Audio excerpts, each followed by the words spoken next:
नमस्कार दोस्तों, DLG YouTube channel पर मैं आप सभी का हार्दिक स्वागत करता हूं।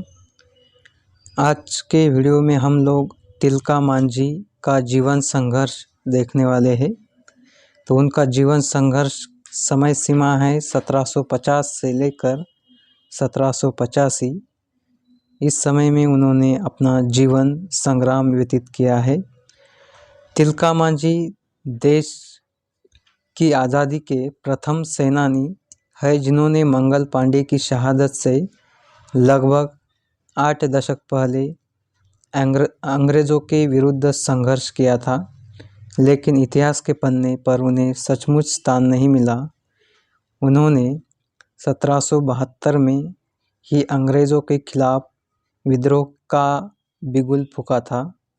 तिलका मांझी के नेतृत्व में पहाड़िया आदिवासी जनजातियों ने अंग्रेज़ों के नींद उड़ा दी थी। संयुक्त बिहार के समय सरकार द्वारा भागलपुर में स्थापित तिलका मांझी स्मारक चौक पर उनकी जन्मतिथि 11 फरवरी 1750 अंकित है।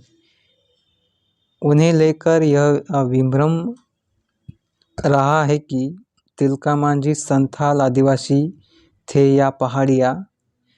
राजेंद्र प्रसाद सिंह की पुस्तक तिलका मांझी के अनुसार 1784 तक राजमहल पहाड़ी क्षेत्र में संतालों की बसावट शुरू हुई थी। अन्य तथ्यों से भी यह प्रमाणित होता है कि तिलका मांझी पहाड़िया आदिवासी थे। उस समय राजमहल की पहाड़ी सबसे बड़ी पहाड़ी पर बसे पहाड़िया आदिवासियों ने सिर्फ मुगलों से ही संघर्ष नहीं किया, बल्कि अंग्रेज़ों से भी लोहा लिया था। 18वीं शताब्दी में इस क्षेत्र में पहाड़िया विद्रोह का सिलसिला थमने का नाम ही नहीं ले रहा था। ऐसे में राजा मान सिंह ने राजमहल को बंगाल की राजधानी बनाया। राजधानी बनाने के पीछे उनका मूल मकसद पहाड़ियाओं आदिवासियों को पूरी तरह से कुचल देना था। 1763 में राजमहल के उधवानाला के पास मुगलों व अंग्रेज़ों की लड़ाई हुई। इसमें अंग्रेज़ों की जीत के बाद 1765 में मुग़ल साम्राज्य शाह आलम द्वितीय ने बंगाल, बिहार व उड़ीसा की दीवानी ईस्ट इंडिया कंपनी को दे दी। अंग्रेज़ों को द्वारा प्रशासनिक तौर तरीके में फेरबदल से बंगाल में ज़बरदस्त आक्रोश पनपा। इस परिस्थितियों में राजमहल पहाड़ी पर बसे पहाड़िया आदिवासियों ने 1772 से ही अंग्रेज़ों के खिलाफ सशस्त्र विद्रोह शुरू कर दिया, जो 1783 तक चलता रहा। इसके बाद इसे दबाने के लिए 1772 में बंगाल के गवर्नर जनरल वारन हेस्टिंग ने 1800 सैनिकों का एक दल तैयार किया। कैप्टन ब्रुक के नेतृत्व में पहाड़िया आदिवासियों पर तोपों से हमला किया गया, लेकिन उन्होंने गोरिल्ला युद्ध नीति अपनाई और अपना संघर्ष जारी रखा। ऐसे में वारन हेस्टिंग ने सीधे युद्ध के बदले पहाड़िया आदिवासियों की ताकत कम करने के लिए उन्हें गिरफ्तार करने की रणनीति अपनाई। उस दौर में हजारों पहाड़ियों को गिरफ्तार कर लिया। विद्रोह को शांत करने के लिए राजमहल व भागलपुर के प्रथम अंग्रेज कलेक्टर ऑगस्ट क्लीवलैंड ने पहाड़िया युवाओं को अपने सैन्य दल दस्ते हिल रेंजर्स में बहाल करना शुरू किया। धनुष्यधारियाँ पहाड़ियों को बंदूकधारी बनाकर विद्रोह को दबाने के लिए उनके द्वारा ही इस्तेमाल की गई नीति अपनाई गई। तिलका मांझी को इसी हिल रेंजर्स का सरदार बनाया गया। गजेटियर में तिलका मांझी की जगह चौराहा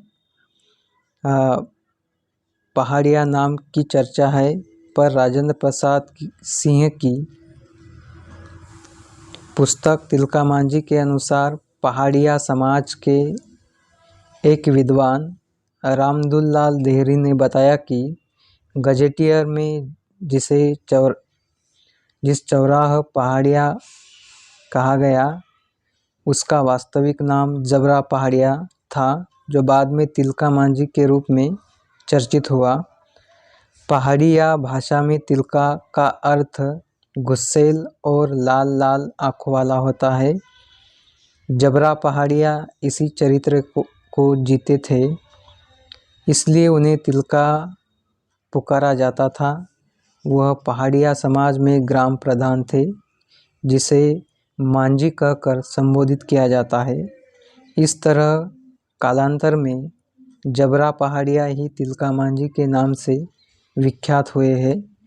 कुछ जगह तिलका मांझी के अलावा तिलका मुर्मू का नाम भी मिलता है। राजमहल व भागलपुर के अंग्रेज कलेक्टर ऑगस्ट क्लीवलैंड की हत्या तिलका मांझी ने ही अपने जहर बुझे तीर, जिसे गुलेल भी कहा जाता है, से की थी। इसके साथ ही स्वतंत्रता की लड़ाई का शंखनाद हुआ।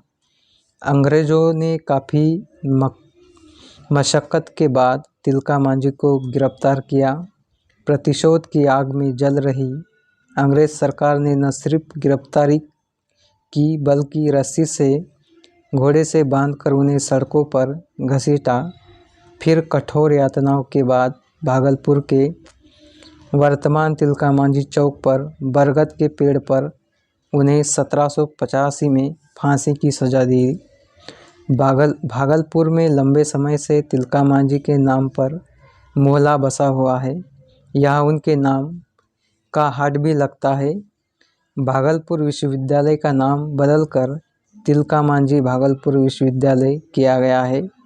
विश्वविद्यालय परिसर में तिलका मांझी की प्रतिमा 14 अप्रैल 2002 को स्थापित की गई है। भागलपुर के क्लीवलैंड रोड का नाम बदलकर तिलका मांझी के नाम पर उसका नामकरण किया गया है। तो दोस्तों, इस प्रकार से तिलका मांझी का जीवन संघर्ष को हम जान सकते हैं। प्रस्तुत लेख जसिंता केरकेट्टा का हिंदी साहित्य ज्ञानकोश में सम्मिलित है। अधिक जानकारी के लिए आप वहां भी जाकर संबंधित लेख को